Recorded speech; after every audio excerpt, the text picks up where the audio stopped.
Saya sa unang hirit, unang hirit. Alright, we're back pa rin po mga kapuso dito sa Divisoria. At kung kanina yung mga pampaswerteng prutas, ang ating pinakita ngayon naman yung mga pampaingay for New Year, Ate Bebita. So syempre, number 1 na dyan ang mga torotot! Yehey! Ayan, so dito, iba't ibang klaseng torotot yung mabibili nga. Sabi nila dati wholesaler yung bentahan, pero dahil malapit na nga mag-New Year, retail na. So pinakamura sa mabibili, ito, nakita nyo, 2 pesos each lamang po yan. Kahit na mura, ay oh, ang lakas ng tunog.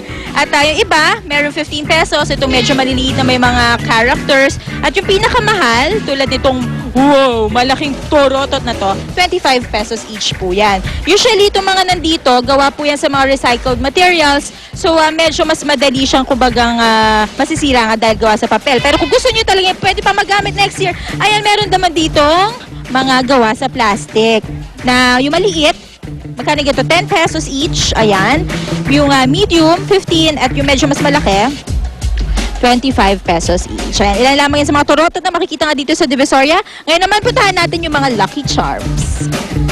There you go. Ilan lamang ito mga kapuso sa mga Lucky Charms nga na makikita dito sa Divisoria. So kung mapapansin nyo, karamihan talaga ay may dragon. Kasi nga, this coming 2012, sinasabing Year of the Water Dragon siya. So yung mga Lucky Charms na yan, sinasabi na kapag bibigay nga ng kasaganahan sa pamilya, sa pera, sa kalusugan. At itong nakikita po natin na to, yung mga nakasabit, 20 pesos each po yung mga yan. Now, kung gusto nyo po yung is ilalagay lang sa TV or sa kahit saang parte na ating bahay, tapos ilalagyan daw ito ng bigas o kaya ng coins, meron din sila. Ito po yan na mabibili lamang for 35 pesos each. Now, bukod dun sa mga charms na yan, meron din dito mabibiling mga prutas na isinasabit bilang pampaswerte rin. Tulad nga nitong pinya. Actually, pinya kasi ang liit niya.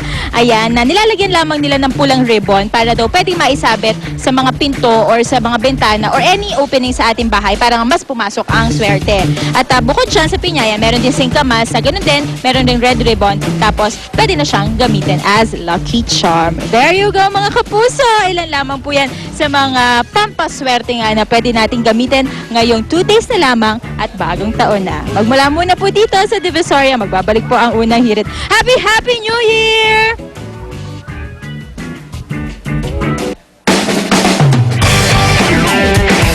Nice hat, Mare. Ano? Yours too. I know, may scarf pa ako. Ay, tamo.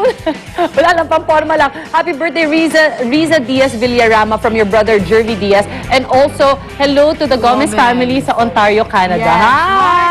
Si Donna Medina. Good morning. We miss you. At ito, chikahan time na this Fun Friday, mga kapuso. Dahil patapos na nga ang 2011, balikan natin ang mga hindi malilimutang kaganapan sa mundo ng showbiz sa nakalipas na isang taon. Ano-ano nga ba mga pangyayaring nagpantig, nagpakilig, nagpaluha at nagpainis sa atin mula sa industriya ngayong taon? Panoorin niyo po ito. 2 araw na lang, bagong taon na. Pero bago natin simulan ng taong 2012, balikan muna natin ang mga pangyayaring gumawa ng malaking ingay sa mundo ng showbiz nitong 2011. Simulan natin sa masaya at mala fairy tale na kasalang naganap sa pagitan ni Julina Magdangal at River Maya drummer na si Mark Escueta, na agad namang sinundan ng kaibigan ni Jolens na si Kyla nang makipag-isang dibdib din ito sa kanyang longtime boyfriend at basketball player na si Rich Alvarez. Isang biyaya naman maituturing para sa Asia songbird na si Regine Velasquez ang pagsilang niya sa first baby nila ng kanyang asawang si Ogie Alcacid na si Nathaniel James. Gayon din para kay Andy Eigenman na kahit puno man ng kontrobersya ang kanyang pagbubuntis ay nakapagsilang pa rin ito ng isang malusog na baby girl na si Adriana Gabriel. Marami rin sa ating mga celebrity couple ang sinubok ang relasyon ngayong taon at tuluyan ng naghiwalay. Katulad na lamang ng paghihiwalay ni Dennis Trillo at Jeneline Mercado. Ngayon, may bago na boyfriend ang aktres sa katauhan ni Luis Manzano. Naging mainit din sa mata ng publiko ang breakup ni Casey Concepcion at Piolo Pascual. Ngunit wala na yatang tatalo pa sa hiwalayang Mo Twister at Rian Ramos na nagsanga-sanga na ang sari-saring kontrobersya. Hindi rin mawawala sa listahan ng mga iringan sa pagitan ng mga sikat. Tulad na lamang ng alitan sa pagitan ng dating magkaibigan na sina Heart Evangelista at Marian Rivera na selos daw ang pinagmulan ng kanilang di pagkakaunawaan. At syempre pa, kasama rin dyan ang ongoing battle sa pagitan ni Annabel Rama at Nadia Montenegro. Lahat naman ay nagulantang sa pagkamatay ng bata aktor na si AJ Perez dahil sa isang vehicular accident. Marami din ang nakidalamhati sa maagang pagkabyuda ni Camille Prats nang bawian ng buhay ang kanyang asawang si Anthony Linsangan dahil sa sakit na cancer. I just want him to be really happy kung nasaan man siya. Alam ko kasama niya na si Lord.